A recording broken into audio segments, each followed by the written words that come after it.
Hey everyone, I'm Nick DiMatteo, as Cap and Low mentioned.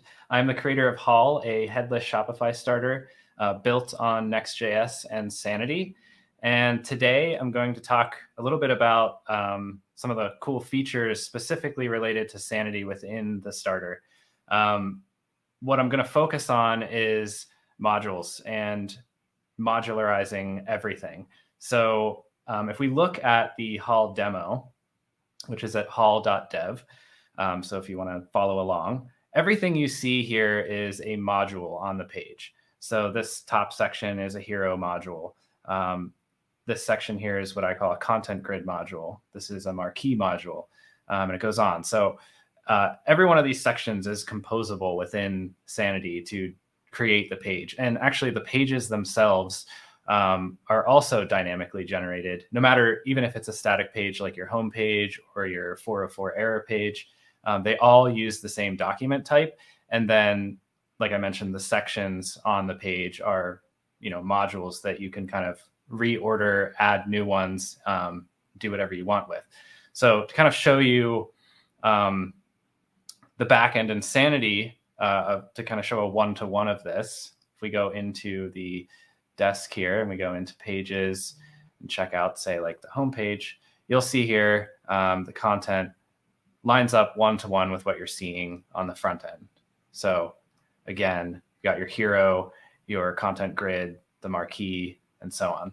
Another big shout out to Sanity. I just updated HULL to using the latest field groups, and everything looks so much cleaner now. I'm able to separate out content from kind of, settings and things like SEO, so that, when you're a content editor in Sanity, it's a lot easier to kind of see where you're at and really just focus on the things that you're editing. So really loving how field groups are working within HULL now.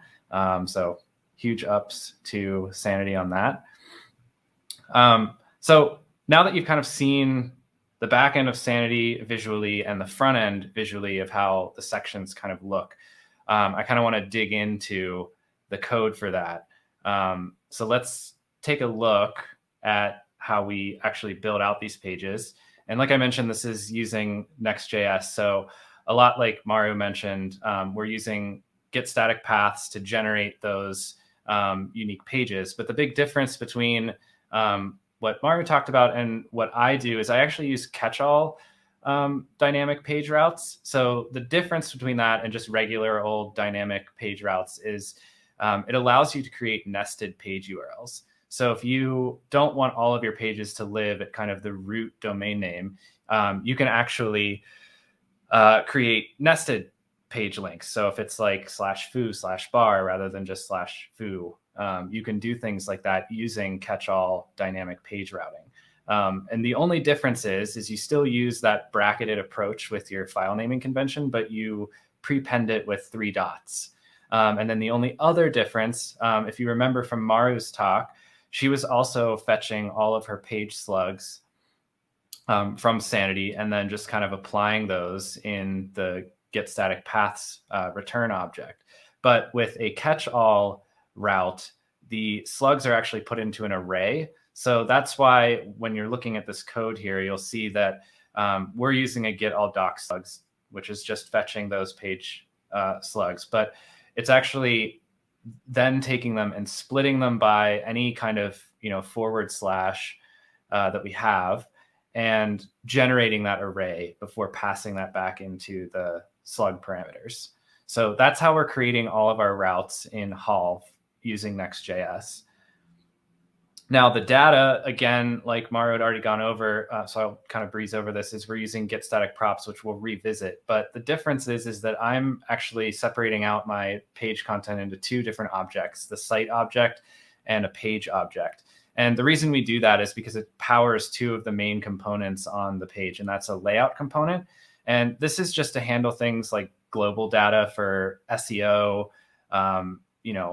any kind of global headers or footers that you might have, as well as merging SEO data for like page specific stuff. So that's what that component does. It handles all of that, offloads all that to that component to keep your kind of, your page component very clean. And then the page object powers your the modules component. And this is kind of the meat of what I want to get into today. it's going to take all of our page modules and run it through a conditional rendering switch statement so that it actually renders our individual page sections, those different components you saw, like the hero module and the content grid and the marquees. So that module component is kind of just a skeleton component that takes our page data, the modules, and flows it through a switch statement to actually spit out the right component. So just to take a look at that, you can see here, this is what our module component looks like. There's a few interesting things going on in here. The first thing you'll see is that we're importing our actual page modules a bit differently using Next's dynamic importer. And what this does is it helps with server-side rendering and any kind of re-renders, because remember, every time this component is called, it's going to be running this code, but obviously we're only ever going to be rendering one type of module. So we don't need to load all of those components in every time this component is called. We just need the one that gets hit through the switch statement. So that's why we're using the dynamic import. And then you'll see that switch statement is taking that module type, which is a lovely little field that comes by default with the Sanity data. And we're just feeding that into the switch statement to determine which component to build out. And then we just pass that module data along to that component. I always like using, the data prop because it makes it clear, you're kind of getting this bulk of data, and then you can kind of expand that out as you need to. Some other fun things about this little area is that it's a great place to kind of create relationships between modules. I'll give you an interesting example. I have had a site recently that had angled page dividers that kind of flip-flopped as you went down, and each section had different background colors. To get that kind of angled page divider, I needed to know the previous section and the next section's background color. And then that divider kind of sat between them. Normally, if you were just kind of working in your one component, you'd be like, how do I know what the next section color is? Well, you could come in here and you could just take, the next module array. You could pass it the next, module with data and use that to kind of start to have those relationships of things around components. So a lot of cool stuff you can do when you kind of pass your components through something like this. Okay, so let's get back to like the data part. At this point, you should understand how pages are generated using Next.js, kind of how we're actually building out those components. But now, how do we actually get our data there, and what does that data look like? So again, we're using get static props. I'm going to kind of talk a little bit about some other cool features that get static props does, and that's going to be preview mode, which is something that is offered through Next.js. We implement that, and I'll kind of show how we use it a bit later to kind of determine what data we get. But you can read more about how you actually use the preview and preview data objects from get static props to do that. And then in this case, how we're actually getting our data in HULL is a function called get page. This is really where the magic happens. We pass along that slug from Next.js that it sends it. And remember, since we're using a catch-all route, it's not coming in as a string. It's coming in as an array. But obviously on Sanity's side of things, our slug is just a string field. So we're going to kind of do the reverse of what we did before. We're going to take that parameter slug array and join it with a / so we get that nicely formed slug. And we're passing that through to get page along with the preview data. And then once that gets grabbed, we return it to the page and all that good stuff happens. So let's take a look at what get page does. So get page, again, takes the slug and whether or not it's a preview. And the first thing we're going to do is generate a list of different slugs, because it's possible that someone hit a URL with a trailing slash, or they entered it in odd with like a leading slash. So I kind of create 3 different versions, whatever the slug was that Next.js generated, and I pop a / at the beginning and then one with a / at the beginning and end. And then we're going to use that in our query to find our page. We're basically saying, find a page where the slug is within that array of options, and then return our data. And that's how that works. But you'll also see here that I'm kind of composing some other interesting things. You'll see a queries import and then queries.site kind of tacked on there. And if you remember earlier, I mentioned that we actually send two data objects to our page, a site object and a page object. And this is how that happens. So rather than having to rewrite your site query over and over and over again, anytime you need to grab data for any type of page, I kind of extracted that out into a commonly reusable GROQ pattern that I can just import. So I actually have a queries.js file that has a bunch of exports for reusable GROQ patterns. And then I just import them all where I need them. So in this case, I just import them all as queries so that I can kind of namespace them and just say, okay, I want to use my site query. And I just do queries.site, and I can kind of append that on to anything else that I'm doing and get that data included as well. Okay, so the next thing that happens is you'll see at the bottom here, it says get Sanity client, and then we're passing that preview data that we had sent along with our slug, and then we're fetching our query.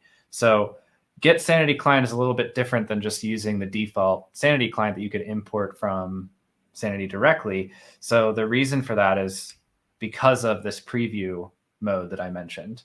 So get Sanity client accounts for preview mode by essentially seeing if a preview is included. And if it is, it generates a preview client instead of the regular Sanity client. So you'll see over here, we have our options where you have your data set and your project ID and whether or not you're using the CDN and what API version. But with preview data, you're obviously going to want to use the latest and greatest content that exists in your Sanity Studio. And you're going to want to turn the CDN off to make sure it's nothing cached. And to do that, especially if you want to access drafts, like you want to preview something that's in draft mode, right?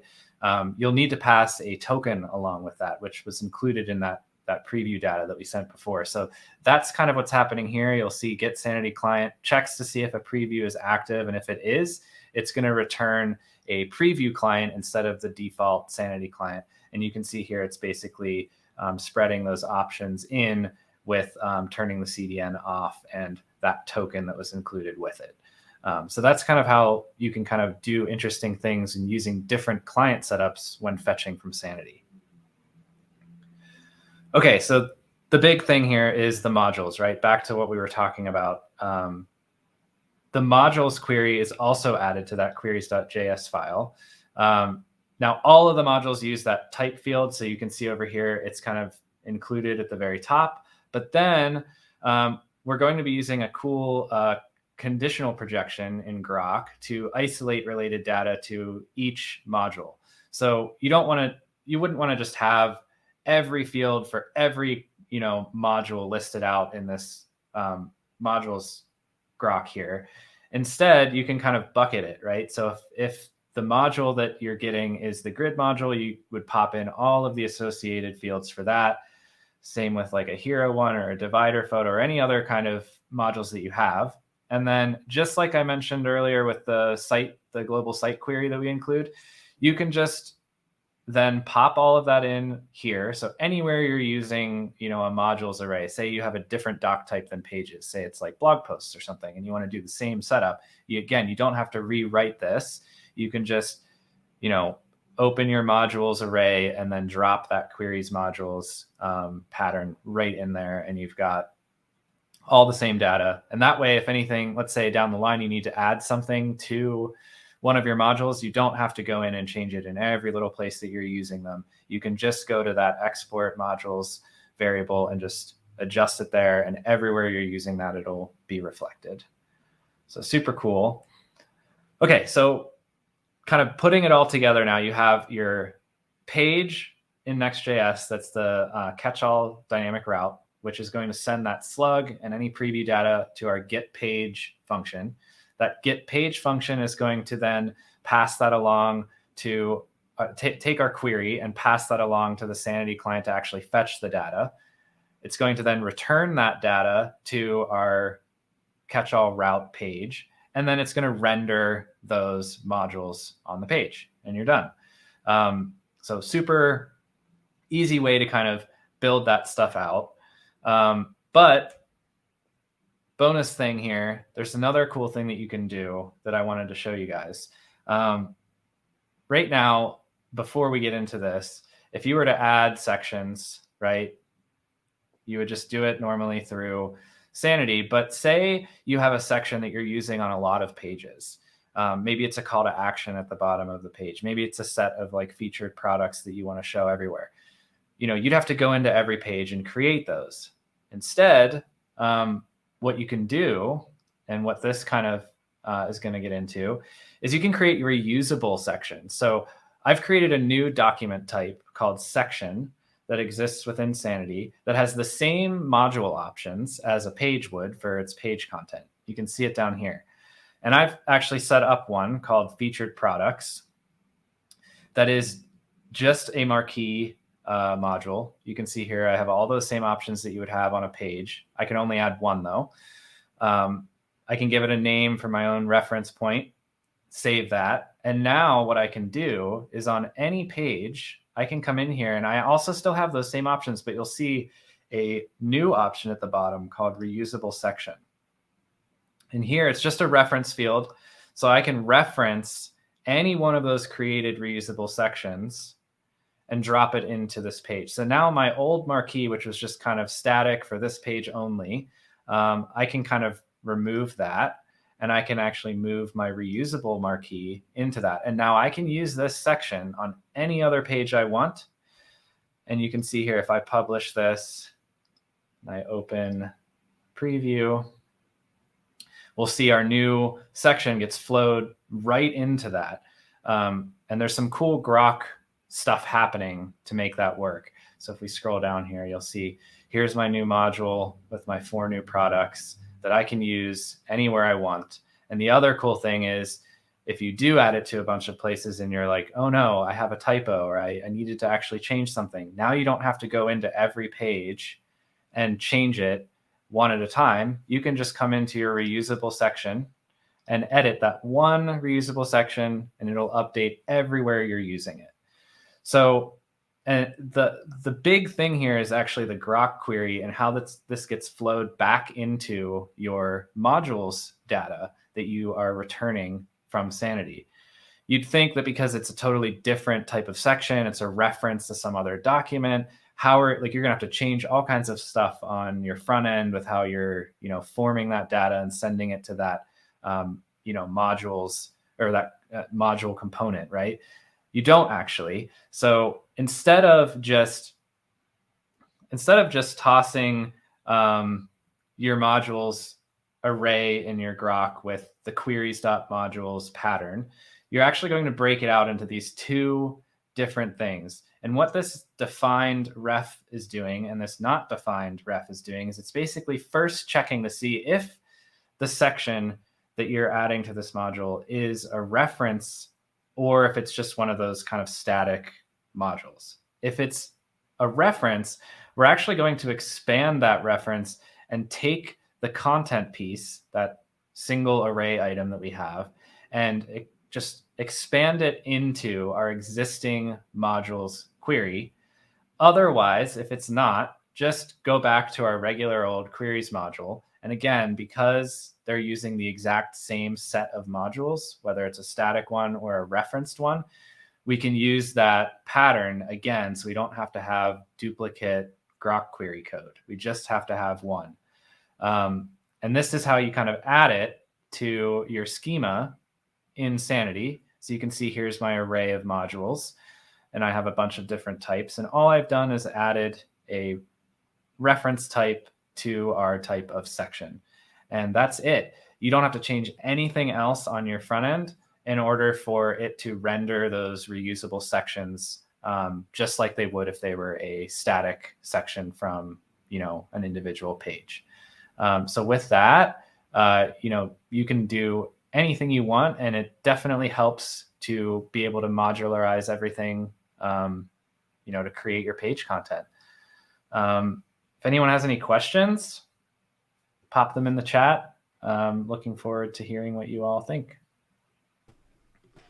A lot of minds are being blown right now. Yes. So the chat is just going crazy.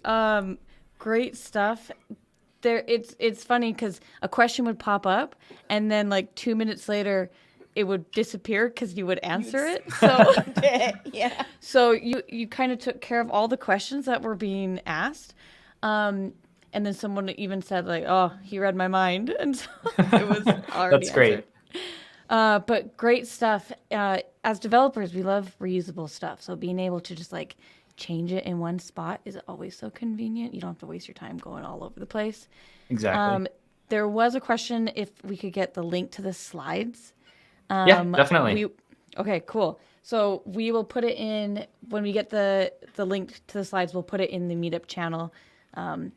Whenever that happens, you don't have to do it right now, but yeah. And then the recording, of course, will be on our YouTube channel. So definitely check it out there. There were a lot of people that were like, I'm going to have to rewatch this because it's so much info. So So much great talk. content. So good. I think one of the coolest things about this is like the implications for like editor experience, right? And like content creator experience, because you've created these sort of reusable modules, right? So now that you have like consistency of message, you can have consistency of brand, and it's very clear what you need to do, and it sort of takes all of that work away, and then they can just sort of focus on what they're trying to write or the actual message. It's so cool. Yeah. You're making That's definitely the goal. And I think I didn't really get to touch on it too much, but the same can be said for pages. I actually, with Next.js, obviously the index page is separate from your kind of dynamic catch-all routing for any other page you want to create. Same with the 404 page. It's kind of a separate route that you have to create if you want to customize it. But within HULL, all of those pages still use the same page document. And how we're doing that is similar to bucketing those reusable sections. You actually bucket your homepage and your error page just as a one-off document reference, and then they get flowed in the same exact way. So all of your pages, whether they're kind of your dynamic created ones or the more static ones like your 404 page or your index page, all can kind of still use that same setup. You don't have to create singleton documents for your homepage anymore. Or your error page anymore, which is super nice because then everything's kind of consistent, right? You're not like having to duplicate things like, my homepage needs the same options as this, so now I got to create like 2 schema documents. Like you can still just all have them come from the same page document and then use those reference fields to do cool stuff. So yeah. Yeah, that's totally awesome. Yeah, when you get started getting into like being able to solve like real like business logic workflow, it's so great. Yeah. Yeah, if you haven't used HULL, definitely go check it out. I was playing with it like last week and a couple weeks ago. It's really just set up for you to be able to start your own store. Like it's just kind of perfect. So thank you, Nick, for creating that entire starter. You can find it on Exchange. Oh, go ahead. I was just going to say, I should mention too that I know it's billed as like a headless Shopify starter, but I actually use it for all of my client builds, Shopify or not. So it's fairly easy to kind of strip out the Shopify stuff and still use it as a starter for any project. If it's just a static site build that doesn't have e-commerce capabilities, it's totally usable in that regard too. So yeah. And you have a great eye for design. I really like the look of the entire thing. It's so good. I do have a bit of a design background way back in the day, but I've switched fully to development, but I still get to flex my design muscles every once in a while. Yeah, right on.